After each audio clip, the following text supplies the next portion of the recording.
자, 우리 요한복음 6장 16절에서 21절 가정에서도 다 찾으시고요.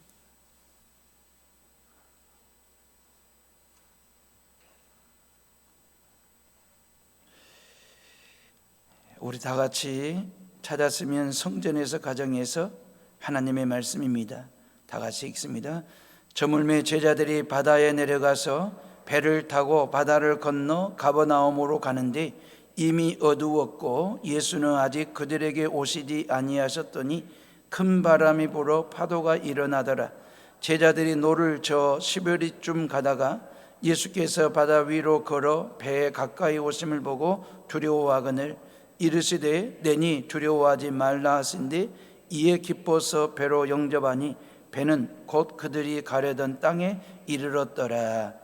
아멘. 우리 성전에서 우리 2층에도 다 같이 잠옷이라도 인사들 하겠습니다. 힘들 냅시다. 예, 우리 가정에서도 인사들 하시고 힘들 내시라고. 예, 감사합니다. 요한복음 6장은 71절까지 있어요. 상당히 절수가 많아요. 요한복음 21장까지 있는데 제가 절수를 합쳤더니 879절이 나오더라고요.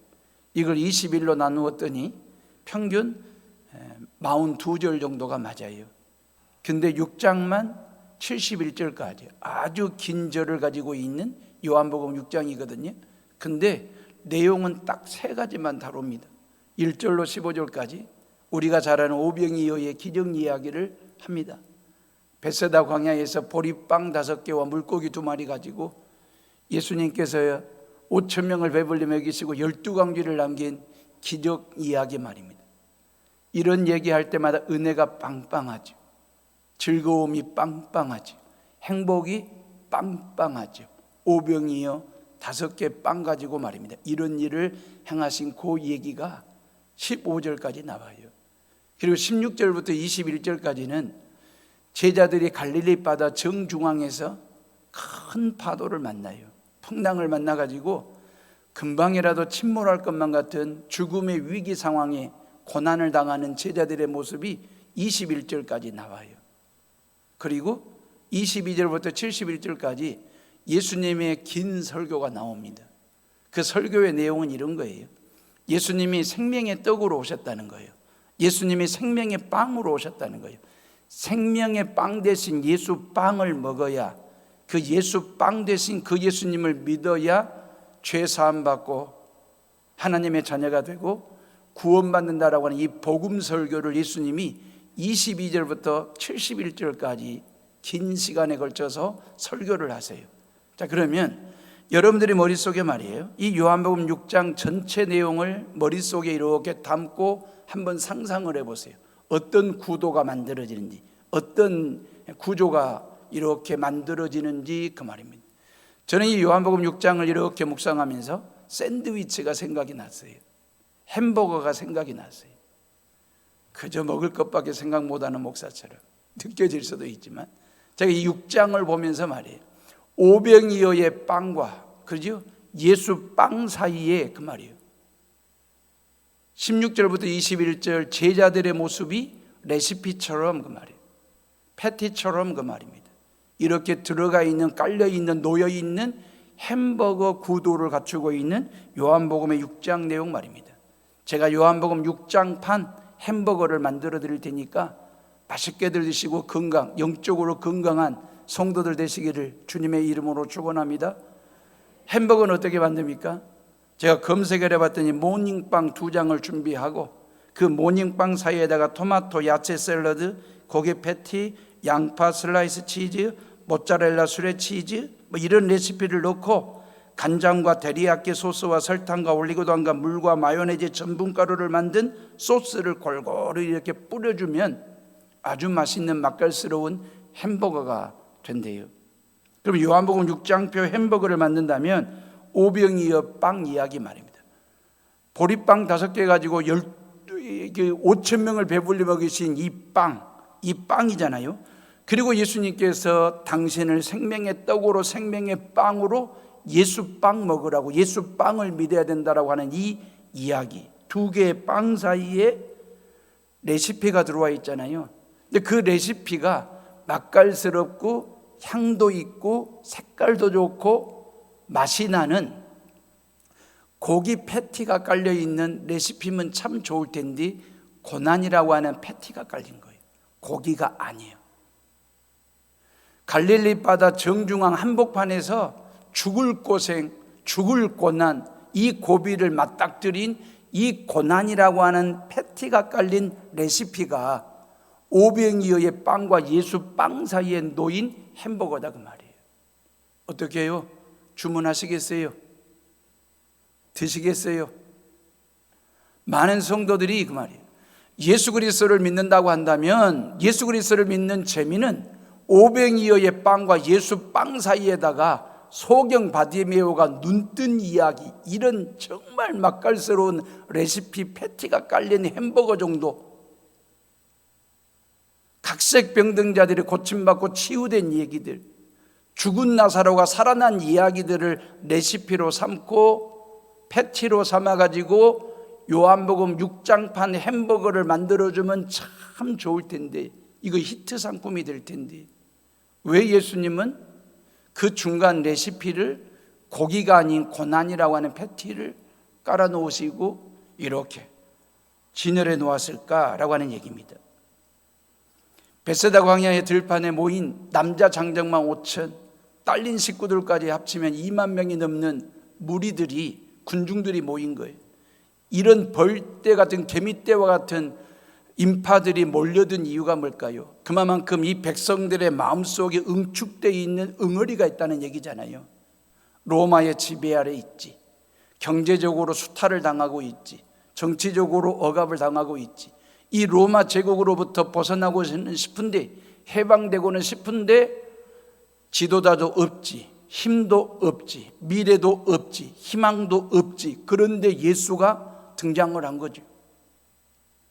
예수님이 등장해가지고 세상에 보리빵 5개와 물고기 2마리 가지고 5천 명을 먹일 정도의 힘과 능력 있는 리더십을 갖춘 지도자라고 한다면,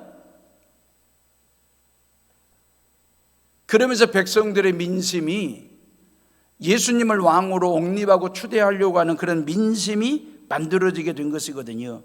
오늘 이 시대의 대안은 오직 저 예수다. 오직 저 예수만이 우리의 지도자가 될 수 있고 왕 될 수 있다. 이게 민심의 흐름이었습니다. 20대 대통령, 대한민국의 대통령을 뽑습니다. 여러분들의 마음속에 대한민국 대통령은 바로 저 사람이다 결정하셨습니까? 앞으로 24일 남았습니다. 하나님께서 그때그때마다 모세와 다윗을 선택하시고 세우셔서 지도자로 삼으신 것처럼 이 대한민국을 이끌어갈 준비된 대통령, 그리고 정말 성실하게 정직하게 국가 비전을 제시하며 일할 수 있는 지도자가 선출이 될 수 있도록 우리 크리스찬들은 24일 동안 하나님 앞에 엎드려 기도하며 그런 지도자 세워달라고 기도하는 성도들 되시기를 주님의 이름으로 부탁을 드립니다. 나의 임금은 오직 저 예수라고 확신을 가진 무리들은요, 요한복음 6장 오늘 15절 말씀 보니까 억지로라도 그랬어요. 예수님을 붙들어 왕으로 세우려고 하는 이런 민심의 흐름이 있었습니다. 무리들이 무리한 거죠. 예수님을 정치적인 메시아로 오해를 한 것입니다. 그냥 로마로부터 독립을 일으킬 만한 독립투사로 앞장세울 만한 그런 지도자로 무리한 요구를 하는 것 말입니다. 인간적으로 보면 예수님에게 주어진 절호의 기회입니다. 백성들이 왕으로 옹립하겠다는데, 추대하겠다는데, 이건 잊어버리면 안 될, 잃어버릴 수 없는 절호의 찬스입니다. 그런데 예수님이 단호하게 거절합니다. 그리고 모든 무리들을 다 예수님이 직접 흩어버리십니다. 그리고 제자들에게 건너편 가버나움 동네로 건너가라고 재촉을 하십니다. 그 무리들과 제자들을 분리를 시키셨습니다. 왜요? 이 제자들이 이 무리들의 민심에 동요할까 봐, 편승할까 봐. 예수님은 왕으로 옹립하고 추대하려고 하는 이 민심이 기회가 아니라 유혹이라고 생각한 거죠. 이건 사탄 마귀의 전략이고 전술이다. 예수님을 일국의 왕으로 붙잡아 두려는 거지요. 예수님을 이스라엘의 대통령으로 이렇게 가둬두려고 하는 것이죠. 예수님은 일국의 왕으로 오신 분이 아니에요. 만왕의 왕, 우주적인 왕으로 오신 분이시거든요. 모든 인간을 죄로부터 구원하실 만유의 주인 되시려고, 주님 구세주가 되시려고 오신 그 예수님을 사탄 마귀는 이러한 백성들과 민심을 꼬드겨 가지고 예수님을 일국의 왕으로 대통령으로 묶어놓고 가둬놓으려고 십자가 지지 말라는 거지. 죄 구속 대속 사역을 대제사장 되지 말라고 하는 이런 유혹이라고 믿고 예수님은 단호하게 거절하십니다. 무리들은 계속해서 예수님에게 떡을 달라고 얘기하잖아요. 예수님 앞에 또 몰려들었습니다. 떡을 달라고, 허기진 배를 좀 채워달라고. 그때 예수님께서 그들의 배를 채우는 떡 얘기를 하는 게 아니라 이 영혼이 배부를 수 있는 생명의 떡, 영생의 떡, 예수 빵 이야기를 예수님이 하셨습니다. 무리들에게는 이런 생뚱맞은 말이 없죠. 무리들이 지금 이런 얘기 들으려고, 이런 가르침 받으려고 온 게 아니고 그냥 그들의 허기진 배를 전번처럼 어제처럼 그냥 보리빵과 물고기 가지고 기적을 행해서 허기진 배를 채워주면 되는데, 예수님께서 생명의 떡 얘기하시고 복음 얘기하시고 생뚱맞은 이야기. 그래서 모든 무리들이 예수님 곁을 떠났더라. 성경에 글이 되어 있어요. 그때 예수님께서 제자들에게 묻잖아요. 너희들도 나를 떠날 거냐? 그 예수님의 인간적인 고뇌와 서운함이 묻어나는 질문입니다. 그때 12제자들을 대표하는 베드로가 뭐라고 얘기하냐면, 주여 영생의 말씀이 주께 있사오니, 그 말이에요. 우리가 누구에게로 가오리이까? 이게 제자들의 고백이었습니다. 똑같이 베세다 광야에서 오병이어의 기적을 봤거든요. 배불리 먹었습니다. 맛있게 먹었습니다. 똑같이 12광주리를 남기는 능력을 봤습니다. 근데 무리들은 떠나갔고 제자들은 남았습니다. 이 차이가 뭐냐 그 말입니다. 오늘 설교의 방점은 여기에 있습니다. 똑같은 기적을 보았는데, 똑같은 은혜를 경험했는데 누구는 떠나고 누구는 주님 곁에 있는 이 차이점이 뭘까? 다른 게 아닙니다. 이 제자들이 바로 오늘 본문 말씀에 나온 것처럼 갈릴리 바다에서 이 고난과 이 고통과 이 고비를 거친 이 체험을 통해서 예수님이 어떤 분이신지를 정확히 제대로 알고 난 후 그 말입니다. 알았을 때의 그 말입니다. 예수님이 누군지에 대해서 정확한 지식과 깨달음과 신앙의 고백이 있을 때의 그 말입니다. 그들은 예수님 곁을 떠나지 않고 함께하는 사람들이 됐습니다. 제자들에게 고난이 찾아왔습니다. 큰 파도가 찾아왔으니까, 역풍, 광풍이 찾아왔으니까, 위기가 찾아왔습니다. 고생이 찾아왔습니다. 중요한 것은 예수님도 찾아왔다는데 정답의 실마리가 있습니다. 제자들이 이런저런 위기, 환난, 고통, 풍랑, 아픔, 불안 만났습니다. 중요한 것은 예수님도 만났다라고 하는 것입니다. 우리의 인생과 우리의 신앙생활 속에 그 말입니다. 얼마든지 그 말입니다. 우리가 이 고난과 아픔과 질병과 실패로부터 자유로울 수 있는 사람이, 예외일 수 있는 사람이 누가 있겠어요? 아무도 없습니다. 하나님은 우리에게 고난을 주시는 분은 아니지만 일정 부분 고난을 허락하시는 분이십니다. 우리로 하여금 고통 속으로 이렇게 밀어넣으실 때가 있습니다. 일시적이고도 제한적으로. 이유는 뭐냐면 그 인생의 고비를 통해서 믿음의 정상 고지에 오르도록 하기 위한 차원에서 위기를 기회로 삼기 위해서 말입니다. 절망이라고 하는 레시피를 희망이라고 하는 레시피로 바꾸는 믿음의 사람이 되도록 하시기 위해서 때에 따라 우리를, 내 건강을, 우리의 사업을, 우리의 자녀들을 고난 속으로 이렇게 몰고 가실 때가 있다라고 하는 것입니다. 우리는 지금 코로나 바이러스를 만났지 않습니까? 오미크론이 찾아왔습니다. 불정적입니다. 사라지지도 않고 떠나지도 않고 언제 떠날는지 아무도 예측하지 못하고 아무도 예지하지를 못합니다. 오미크론 확진자가 5만 명이 넘는 시대를 우리는 맞이했거든요. 지금까지 살아온 내 삶과 앞으로 살아가야 할 내 삶 속에 그 말이에요. 이 코로나라고 하는 패티가 깔렸습니다. 오미크론이라고 하는 레시피가 이렇게 깔리게 되는, 놓이게 되는 상황 말입니다. 빼버리고 싶지요. 코로나라고 하는 거 말입니다. 빼버리고 싶은데 이걸 팬데믹이거든요. 누구도 예외일 수 없는 그런 상황에서 그 말입니다. 내가 지금까지 살아온 삶이라고 하는 빵과 앞으로 살아가야 될 삶이라고 하는 빵 속에 이 코로나 바이러스라고 하는 2년, 벌써 3년째가 되는 이 코로나 패티가 끼어 있다 그 말이에요. 들어있다 그 말이에요. 어떻게 씹으시겠습니까? 먹으시겠습니까? 근데 먹어야 된다 그 말이에요. 이걸 뺄 수 없다 그 말. 이걸 제거할 수 없는 팬데믹 상황이기 때문에 그 말입니다. 중요한 것은 이러한 위기 상황에 놓인 나에게 예수님이 찾아오셨다라고 하는 것. 중요한 것은 제자들이 그 예수님을 예수님으로 알아보지를 못하고 유령이라고, 물귀신이라고 난리법석을 호들갑을 떨었습니다. 그래서 이 고난의 문제가 해결되지를 않는 거예요.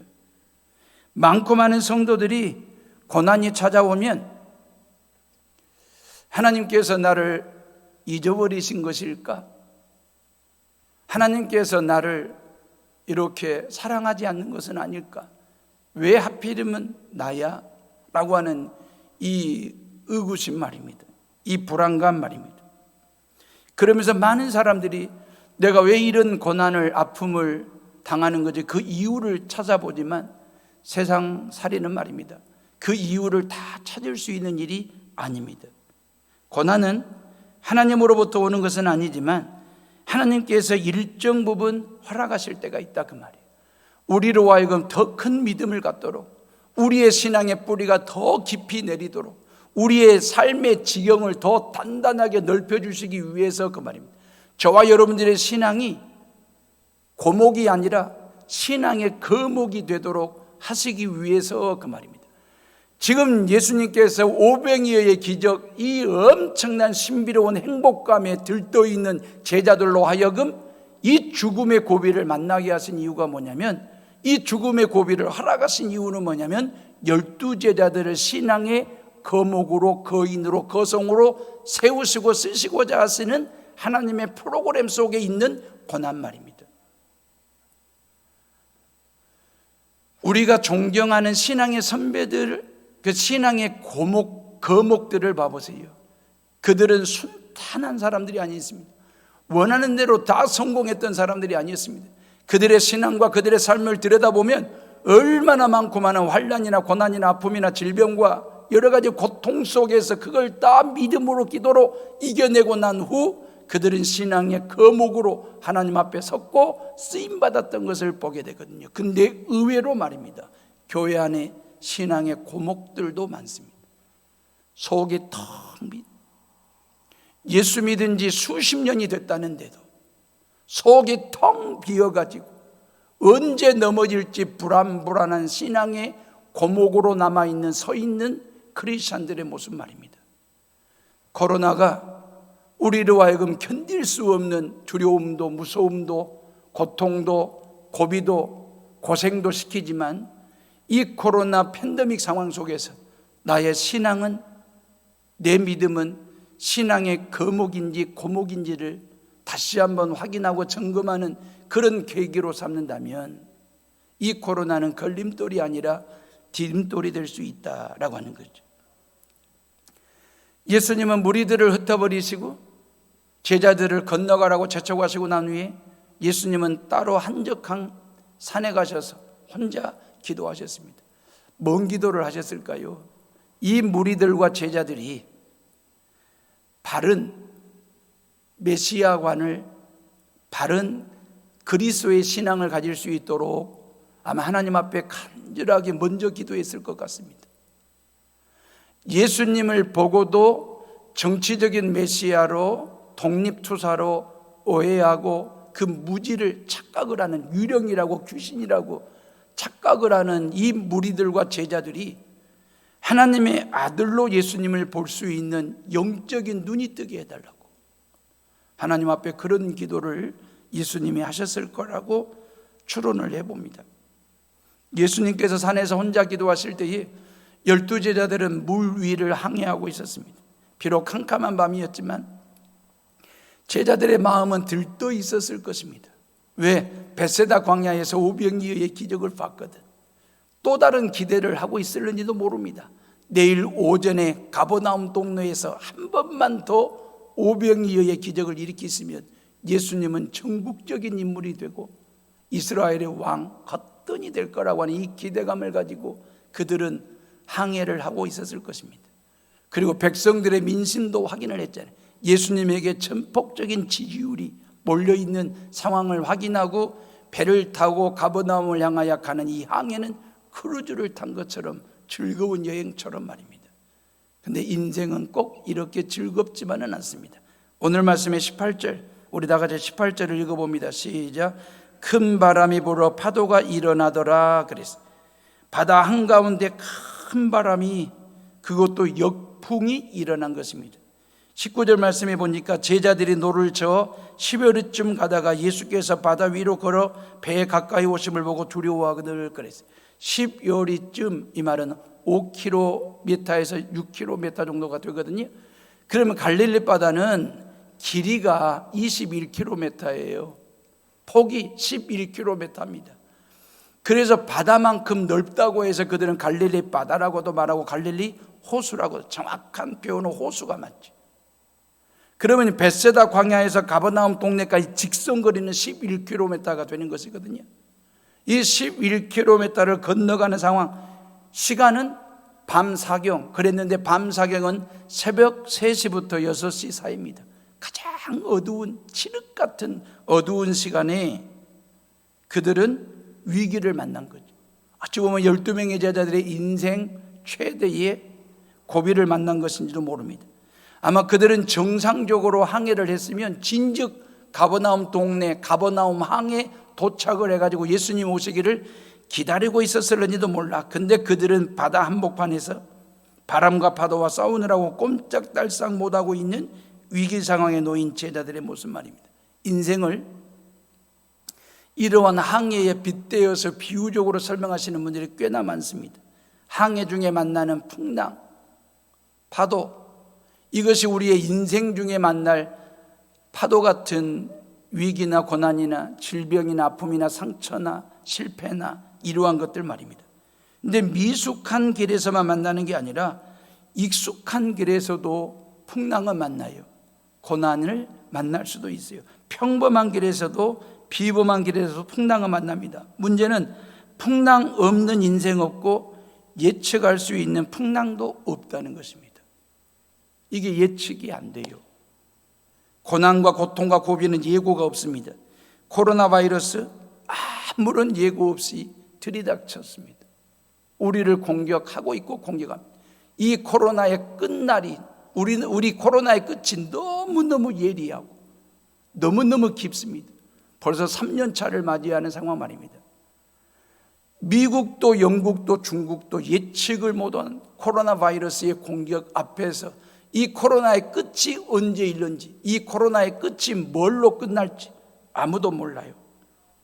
갈릴리 바다 정중앙에서 위기를 만난 제자들에게 예수님이 찾아왔을 모든 위기와 고비와 아픔의 회복은, 해결은 말이에요. 예수님이 찾아왔을 때부터, 예수님을 만나는 시점부터 모든 문제의 해결점이, 그리고 회복되는 시점이 바로 그 시점이라고 하는 것. 오늘 본문에 나와 있지는 않지만, 요한복음에 안 나와 있지만 마태복음 14장을 보면 물 위를 걸어오시는 그 예수님을 보고 제자들이 막 유령이라고 막 물귀신이라고 막 난리법석 막말을 하지 않습니까? 이유가 뭘까요? 그들은 예수님을 예수님으로 제대로 볼 줄 아는 영적인 안목이 없었거든요.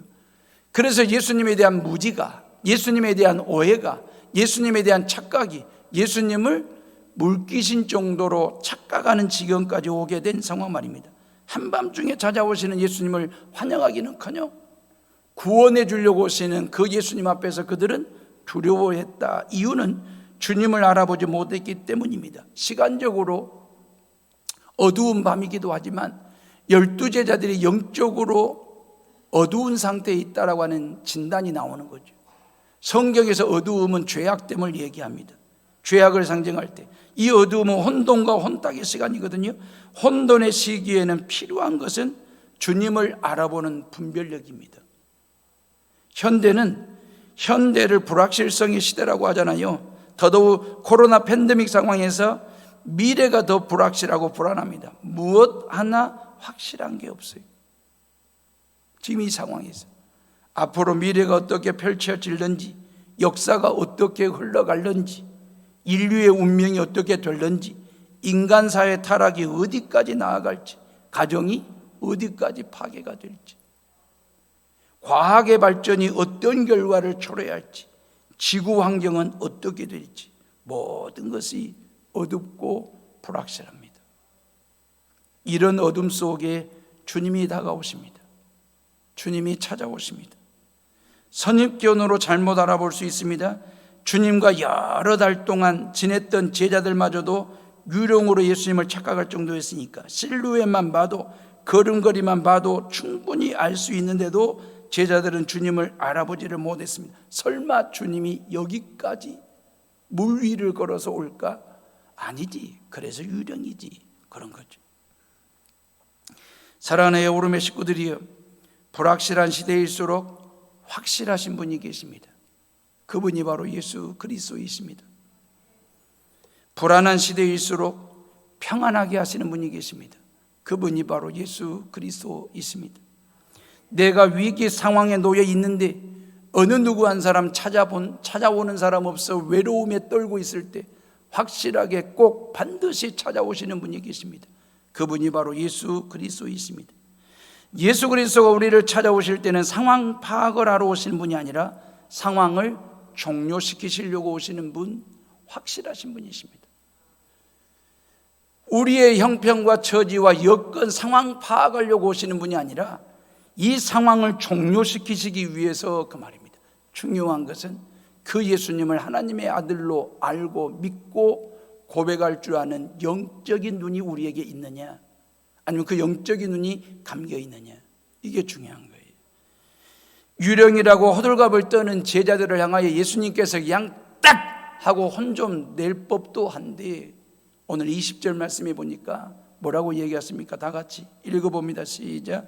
이르시되 내니 두려워하지 말라 하신대. 그래서 내니 두려워하지 말아라, 나야 나, 그 말이에요. 예수님께서 이런 위기 상황에 놓인 제자들과 저와 여러분들에게 찾아오셔서 두려워 말아라, 나다, 나야 나, 그 말이에요. 헬라어 원어대로 얘기하면 에고 에임이에요. 예수님께서 당신의 신적인 성품을 설명할 때에 이 에고 에임이라고 하는 말, 다시 말하면 나는 뭐뭐뭐이다, 이게 에고 에임이거든요. 다시 말하면 나는 세상의 빛이다, 나는 생명의 떡이다, 나는 길이요 진리요 생명의 생명이다 라고 하는 것. 나는 참 포도나무다, 나는 선한 목자다, 나는 양의 문이다. 이게 에고 에임이거든요. 제자들에게 찾아오신 예수님이 나야 나, 에고 에임이 하신 이유는 뭐냐면, 너희들을 이 죽음의 고비로부터 건져주실 자가 바로 나다, 너희들을 모든 죄로부터 건져 구원하실 자가 바로 나다, 에고 에임이 그 말이거든요. 우리 해오름의 모든 식구들이 각자의 주어진 삶의 현장에서 이 주님의 음성을 매 순간순간마다 듣고 살아가는 성도들 되시기를 주님의 이름으로 축원합니다. 나에게 찾아오셔서 그 말, 내니 두려워 말아라, 나야 나, 나다, 이 음성 말이에요. 신앙의 시작은 내가 예수님을 찾아갔기 때문이 아니라 예수님이 나에게 찾아왔기 때문입니다. 신앙의 시작은 내가 예수님께 찾아와서 접니다, 이래가지고 내가 크리스찬이 된 게 아니에요. 예수님 찾아와가지고 예수님 접니다 이게 아니고, 예수님이 우리에게 찾아오셔서 나야 나, 내니, 에고 에이미. 신앙은 여기서부터 시작이 된 거예요. 주님은 인류 역사 속으로 찾아오시고 또 찾아오신 분이에요. 안드레와 요한을 찾아오셔서 그들을 제자로 삼아주시고, 마태와 삭개오를 찾아오셔서 친구가 되어주시고, 수가성 여인을 38년 된 혈류병 여인을 찾아오셔서 고쳐주시고, 그리고 나인성 과부의 죽은 아들과 죽은 나사로를 찾아오셔서 살려주신 그 예수님이 저와 여러분들의 일상생활 속에 매일매일 찾아오십니다. 매일매일 만나주시려고. 문제는 그 예수님을 예수님으로 바라보는, 들여다보는 영적인 눈이 나에게 있느냐 없느냐라고 하는 것. 위기는요, 예수님이 찾아오는 시기입니다. 나에게 어떤 고난이 생겼다, 질병이 생겼다, 아픔과 상처와 실패가 생겼다, 그때는요, 예수님이 나를 찾아오실 때, 내가 예수님을 만나야 할 때, 그리고 내니 두려워하지 말아라, 이 음성을 들어야 될 때임을 알고, 저와 여러분들의 인생의 본질은 바로 예수 그리스도, 모든 고난이나 아픔이나 질병은 나의 비본질이라고 하는 사실, 본질 대신 예수 그리스도를 앞세우면, 본질이 대신 예수 그리스도와 함께하면 모든 비본질의 문제는 말입니다, 정답 대신 예수 그리스도와 함께 살아가면 설령 내 인생에 오답이 있다 할지라도, 즉 그 정답 대신 예수님을 통해서 정답 인생으로 살아가게 되는 그런 상황들 말입니다. 이 상황 종료하러 오신 그 예수님께서 그들과 함께 하실 때에, 그들이 탄 배에 오르시게 될 때에 풍랑이 그치고 가려던 땅에 이르렀더라 그랬거든요. 마가복음 6장 51절에 보니까 바람이 그치니라 그랬고, 오늘 본문 말씀 21절 우리 다 같이 한번 읽어봅니다. 시작. 이에 기뻐서 배로 영접하니 배는 곧 그들이 가려던 땅에 이르렀더라 그랬어요. 바람은 그치고 그들이 가려고 한 땅에 도착을 하고, 이게 주님이 우리를 찾아와시고 그 주님을 만났을 때 상황 종료하시는 그 예수님의 능력이 되는 것입니다. 여러분들에게 어떤 아픔과 실패와 눈물과 상처와 고난과 위기와 고비와 어려움이 있으십니까? 오늘 성경은 말씀하십니다. 근치게 하겠다. 여러분들에게 주어진 고난이 근치기를, 질병이 근치기를, 어려움이 근치기를 주님의 이름으로 축원합니다. 그리고 예수님과 함께 여러분들이 가야 할 목적지, 가야 할 땅까지 도착하는 그런 은혜가 있기를 주님의 이름으로 축원합니다. 벳세다 광야에서 먹은 오병이의 빵과 생명의 빵 대신 예수 빵 사이에 놓인 레시피가, 비록 먹기 힘든 고생이라고 하는, 고난이라고 하는 패티가 깔려 있고 레시피가 있기 때문에 할 때 죽음의 위기 상황이라 할지라도, 그래도 예수님이 찾아오셔서 나다 나 그러시면서 같이 먹자, 같이 해결하자, 같이 견디자라고 하실 때에 아멘 하면 절망의 레시피가 희망의 레시피로 바뀌고, 고난의 레시피가 신앙 고백의 레시피로 바뀌고, 고비가 믿음의 정상 고지에 오르는 레시피로 바뀌는 역사가 일어나게 될 줄로 믿습니다. 그러면 인생 햄버거는 먹을 만합니다. 맛깔스러운, 맛스러운 인생 햄버거가 되는 것입니다. 내가 지금까지 살아온 삶, 이 빵과 말이에요. 앞으로 여러분들이 살아가야 할 삶, 이 빵 사이의 말입니다. 여러분들이 원하는 레시피는 행복이고 성공이고 출세고 잘되고 기쁨이고 즐거움이라고 하는 패티가 깔리고 레시피가 있는 그런 인생 햄버거를 원하실는지는 모르지만, 때에 따라 하나님은 말입니다, 정말 짜고 맵고 떨떠름하고, 그래서 뱉어버리고 싶은 그런 고통도 고난도 아픔도 고비도 눈물도 질병도 때에 따라 하나님이 패티로 쓰시고 레시피로 쓰실 때가 있다, 그 말입니다. 믿음으로 받아 먹으십시오. 아멘으로 씹으십시오. 그러면 절망이 변하여 희망 레시피가 되고, 고비가 변하여 고지 레시피로 바뀌게 되는 놀라운 은혜를 경험하게 될 거니까 받아들이는 게 상책입니다. 기왕의 풍랑을 만나셨다면 어쩔 수 없는 거잖아요. 예수 믿는 사람들은 풍랑과 고난을 피하는 사람이 아닙니다. 대면하는 사람입니다. 맞짱을 뜨는 사람입니다. 정면으로 정정당당하게 그렇게 대면하는 것 말입니다. 모르겠습니다. 12제자들이 예수님을 미워했는지도 모르죠. 왜 이 늦은 밤에 우리로 하여금 건너가라고 배를 띄우라고 말씀하셨는지, 재촉하신 그 예수님이 밉다, 막 그런 생각을 하고 있는지도 모르지요. 설령 예수님이 건너가라고 재촉을 했어도 우리가 버텼더라면 하룻밤 자고 베세다 광야에서, 그리고 내일 아침 날 밝으면 배를 타고 건너가자라고 버텼더라면 하면서 후회했을는지도 모릅니다. 근데 인생사 문제는 미워한다고 후회한다고 해서 정답이 되는 게 아닙니다. 왜냐하면 이 풍랑 속에 있기 때문에, 풍랑 속에서 100번이고 100번이고 10번이고 100번이고 1000번이고 미워하고 후회해본들 문제가 풀리는 것이 아닙니다. 맞닥뜨리는 거예요. 인생사에서 만나는 풍랑은 불가항력적인 면이 꽤나 많습니다. 중요한 것은 후회가 아니라 정정당당하게 풍랑을, 고난을, 고비를, 질병을 마주하는 것, 정면 돌파하는 것 말입니다. 피하지 마시고 예수 이름으로 대면하는 것입니다. 예수 이름으로 직면하는 것입니다. 직면이라고 하는 말은 영어에 confrontation이라는 단어가 있거든요. 이 confrontation이라고 하는 말은 직면한다, 대면한다 그 말입니다. 근데 이 confrontation이라는 말 속에 front라고 하는 영어가 들어가 있습니다. front라고 하는 단어, front 익숙한 단어잖아요. front라고 하는 말은 군사 용어인데 이건 최전방 그런 뜻입니다. 최일선 그 말입니다. 군대 용어인데, 다시 말하면 우리가 풍랑을 당하고 어떤 위기와 고난이 들이닥칠 때 프론트, 최전방에 최일선에 제일 앞에 누구를 세우느냐? 바로 예수 그리스도를 프론트에 세우는, 예수 그리스도와 함께 프론트에 서서 컨프런테이션 하는 거예요. 모든 환난이나 질병을 예수 이름으로 대면하는 것입니다. 예수 이름으로 직면, 컨프런테이션 하는 것입니다. 프론트에 누구를 앞세우고? 바로 예수 그리스도를 앞세우고 그 말입니다.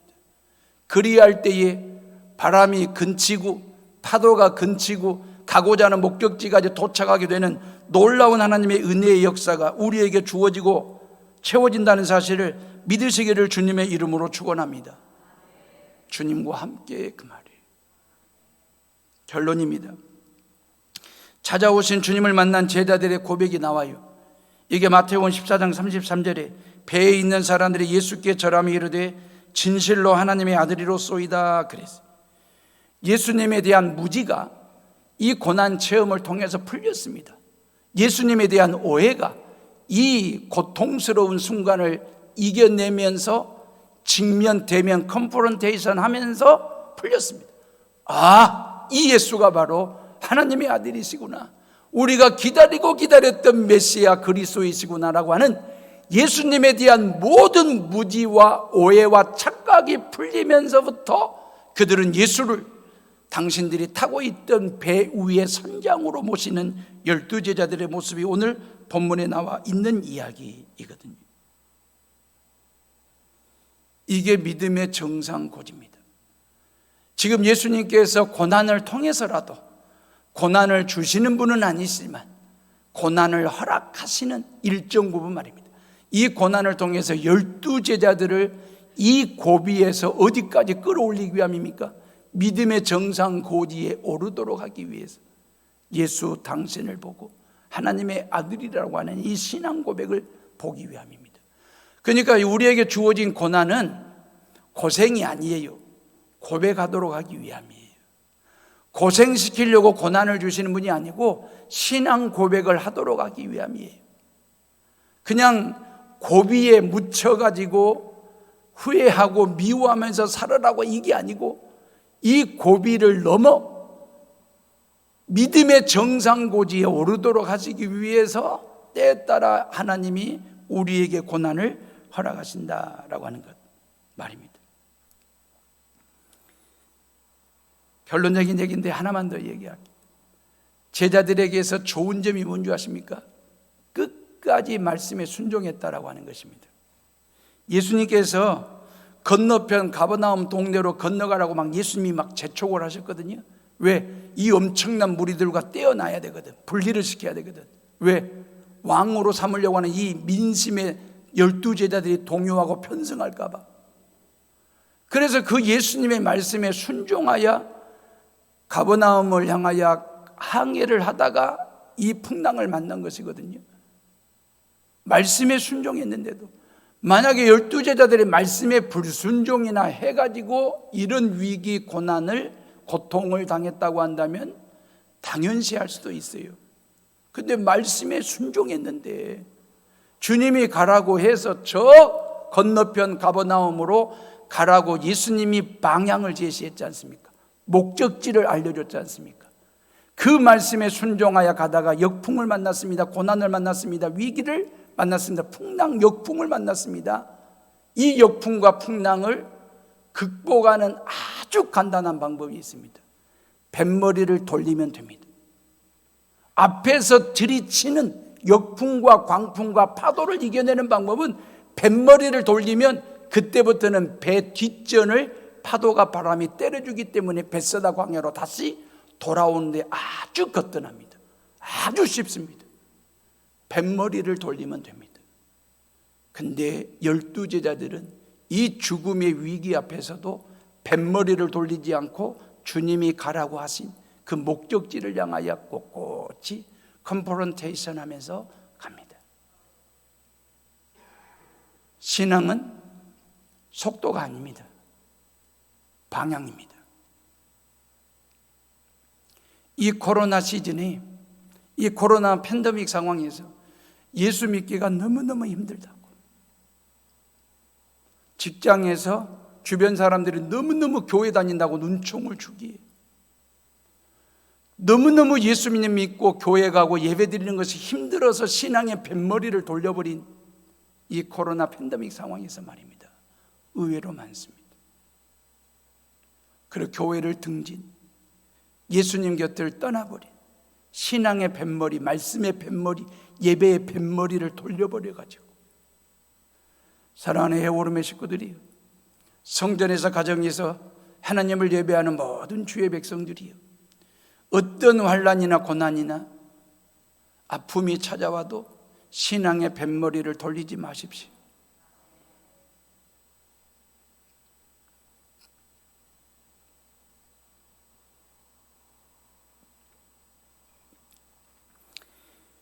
주님이 말씀하신 그 목적지까지 가야 됩니다. 갈 수 있습니다. 이유가 뭔지 아십니까? 예수님이 찾아오시기 때문에, 예수님이 만나주시기 때문에, 그리고 예수님이 내 인생의 선장 되시기 때문에. 예수 없는 12명의 제자들의 배는 암담했습니다. 위기를 만났습니다. 고생을 했습니다. 근데 예수님을 태웠을 때, 예수님을 선장으로 모셨을 때 그들의 앞길은 열렸습니다.